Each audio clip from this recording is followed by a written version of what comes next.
guys, welcome back to the RC store. My name's Ammo. Check out what we got on the desk today.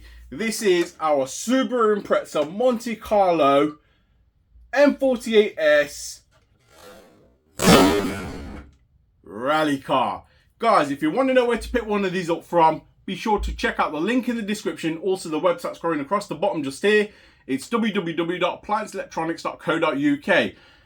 Always giving me fantastic customer service, loads of upgrades available off the shelf, and like I said, fantastic car selection as well. They also do aeroplanes, drones, and so forth. And if you want to go down with the family, they also do home electronics. Now in this video, we're going to check out the M48S. It's going to be the initial run. So we're going to strap a GPS onto it. We're going to send it on a GPS speed run. Let's see what it pulls. I'm going to run this directly on 3S. I'm not really interested in 2S. That's my honest opinion. I'm going to go out and run it on 3S. Let's see what it pulls out the box. We're going to take it to a bit of a parking lot. Let's see how it hoons on tarmac. And let's see if this thing can actually handle. I'm looking forward to this one. So without further ado, let's get into this. We're here on location with the Subaru Impreza M48S by Carisma. Now this is its first run, and you know how we do this. First run is always a GPS speed run. So I've come to this location. Temperature is about 27, 28 degrees centigrade. We're gonna go for a GPS speed run. I'm not expecting no big figures, but it'll be impressive to see close to 30 miles an hour. So we'll run it for a GPS speed run. Let's see what it gets, and then we'll find a tarmac surface to go for a bit of a blast. Got the GPS set up. I'm just going to make sure it's all working, which it is. I'm going to put that on start. So there we go, that's on start, it's on track, and we're going to get into a GPS speed run. Let's see what this thing can pull.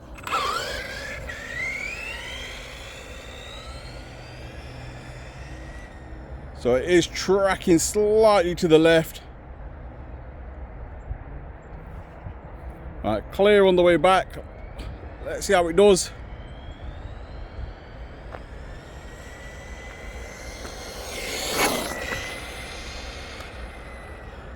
Okay, it's manageable. It's a bit twitchy for some reason, but it's manageable. Nothing crazy. Let's bring it back up to give it a fair chance. So it's coming back up. I have got some random car parked here in the middle of the road. I don't know why, when he's got a parking space here on the left. He's decided just to park in the middle of the road because he probably owns a road. Well, he thinks he does. Right. Right, span out there. Let's see what it pulled. Right, back here. Right, over to the GPS and press stop on that. Let's see if we can just make that slightly clearer for you. Read. Wow, 36 miles an hour. Okay, so for all those people out there that said the Carisma 48S was slow, stock out the box, 36 miles an hour, as you can see there. And this is running a Gen Z Splashing Series battery. It's only a small 5,000 milliamp battery, and it's running at 60C rated. I'm happy with that. Like I said, we got some big power upgrades coming, but I'm actually surprised how that pulled 36 miles an hour. I thought it was going to be in the 20s, to be fair. Impressed with that. Yes. Right. Let's find a tarmac car park and go for a bit of a blast with this. So time for a bit of a car park hoon. It is afternoon, time's roughly about 2 o'clock. This car park is actually quite busy. Normally I come down here down in the evenings, about 7 p.m. But today I thought I'd come slightly earlier. Still plenty of space to give this a bit of a hoon. Let's see how it does. Okay.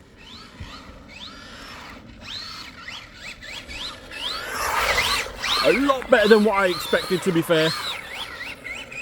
Compared to all the reviews I've seen on this, it's way better. And that's my honest opinion. Whether they've changed something on this particular variant, but it definitely hoons on tarmac. In terms of grip, it could probably do with a better grip on the tyres. It does understeer a hell of a lot. Just my personal opinion, as you can see. And then it loses traction quite easily as well. But other than that, it's a lot of fun. Now, I bought this on the basis of I thought I knew I had to basically do a performance upgrade on this. So I have got loads of power upgrades for this already, but being completely honest, I don't think it needs them. It drives well.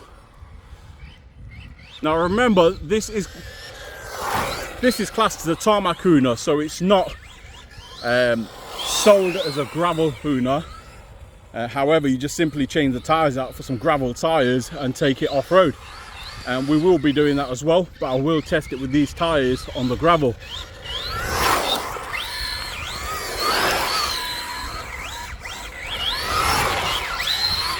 But it does do exceptionally well, to be fair, for what it is. I can't fault it. Other than that little bit of understeer.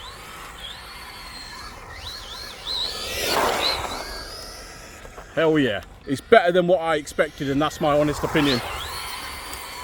Little bit of lift on the front wheel there as we turned. Anti-roll bar's doing its job. Oh hell yeah. Now I can see this being a lot of fun, and like I said, for a cheaper rally car, for the money, you can't go wrong. Especially when you don't really need to do that performance upgrade that I've just brought for it. But we are going to do that in a future video and see if it makes hell of a difference. But I'm actually happy with this. A few tweaks and this will be pretty much bang on for me. Now in terms of this running up against the HPI will definitely be a better handling car. That's my honest opinion. But like I said, for the money, you can't go wrong. Let's just enjoy it for what it is. Oh, close call there.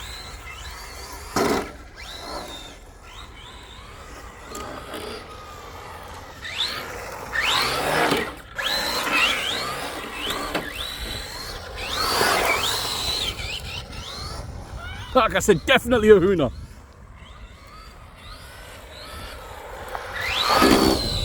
There are a couple of variants of this car, and I think a lot of people watched the early reviews on this and gave it a miss, and for that reason they ain't been that popular. But I obviously didn't watch everyone else's reviews, or well, I did, but I didn't listen to them, and I've gone out and brought one. It's a new variant, and it seems like they have fixed all the little issues that people were complaining about. So fair play to Carisma.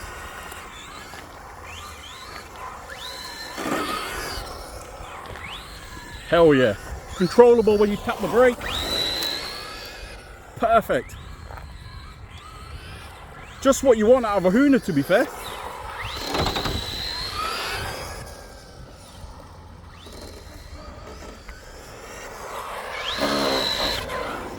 So the new Carisma M48S.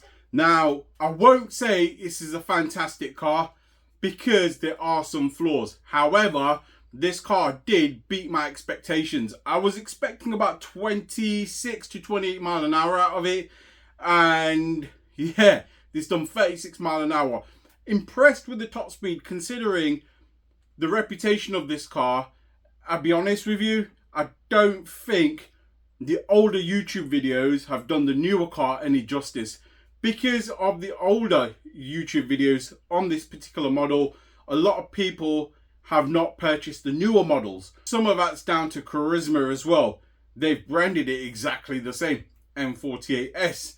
Now, if they call this the M49S argument's sake, or M48S.2 version 2, there would have been a lot more interest in this particular car. So I'm just showing you guys, don't be afraid to buy the Carisma M48S, providing you're buying the newer one. It's a great car for the money, but it does have some flaws. So two things that I noticed with this car that ain't right, and they should be getting sorted out through warranty. One was one of the front wheels was incredibly wobbly. Now, when I did the GPS speed run, as you guys noticed, I did say it was a bit twitchy. Looking further into it, I noticed there was a wheel wobble on the front left wheel, it was literally wobbling. It wasn't the components, it wasn't the wheel bolt that was loose, it was the simple fact that the way the wheel has been manufactured, the hole wasn't correctly in the center. So once this wheel's been applied, it causes a wobble. So that should be replaced under warranty, so I should be getting a new wheel. And another thing I found is I did have a tire blowout. Now, I was hooning on tarmac, that's what this car's intended for, and these are tarmac tires, so I did nothing wrong. But I did have a tire blowout, and it's absolutely shredded that one tire. So I'm going to bring the camera in and show you guys what it's done to the tire. So looking at the tire tread, after that hoon, these tires are pretty decent still. But you don't expect that on a front wheel. Now that's absolutely perished. And the reason for that is it's become unglued. Now, like I said, this car does have its flaws. They're not massive flaws, but it does have them. So overall, value for money. To be honest, I think these are quite small problems and small issues. I may have just been unfortunate, to be fair. It does happen. Like you guys have seen in the past, I have been unfortunate with armor cars. And yes, this is a lower brand in terms of when you compare it to something like an Armour, etc. Like I said, it's one of those things that happen. So I'll see what Carisma say regarding warranty on them. But other than that, it's not a bad car, to be fair. Value for money, I don't think you can go wrong. It is slightly expensive. Some of you guys are going to be out there saying the Rolalo XTS, etc. is a better car and so forth. Guys, you can't compare the two. And the reason why you can't compare the two, that's like me comparing this to the Maverick Quantum R, which is up here. You can't compare the two. Number one reason being a licensed body. You can't compare the pricing on a licensed car to a non-licensed car. Simple reason being a licensed car costs a lot more money to manufacture compared to a normal car. So flipping that to a side, so that's Rolalo XTS out the question. So before you guys mention that, the other car you can compare this to is an MJX. The MJX 1/7 scale Citroen C3 rally car. That thing looks absolutely incredible. Now, a lot of people did complain about the top speed, but if it handles like a rally car should, that should be an incredible purchase as well. This, I don't think you can go wrong with. For like 270 odd pounds, comparing it to something like the HPI, it's half the price and it's the same amount of fun. Yes, the HPI handles incredibly well, a lot better, that's for sure. But I did find I did get some traction rolling with the HPI, and with this one I didn't. So this one stands slightly wider. But nevertheless, like I said, a minor issue, a set of wheel and tires, and this will be absolutely incredible. I do have a power upgrade for this because I thought this was going to do 20 odd mile an hour, and it's excelled my expectations. We'll still carry on with the power upgrade in a future video and get this thing shifting. But overall, I'm happy with it. Guys, if you want to pick one of these up, check out the link in the description. Also, the website scrolling across the bottom here, which is applianceelectronics.co.uk. They have all the upgrades in stock. They have these cars in stock. They have many other cars, RC, helicopters, planes, etc. and boats in stock as well. Be sure to check them out, along with some fantastic customer service. If you've enjoyed this content, please feel free to like, share and subscribe. Don't forget to smash that notification button, and I'll see you in the next one. Thank you for watching.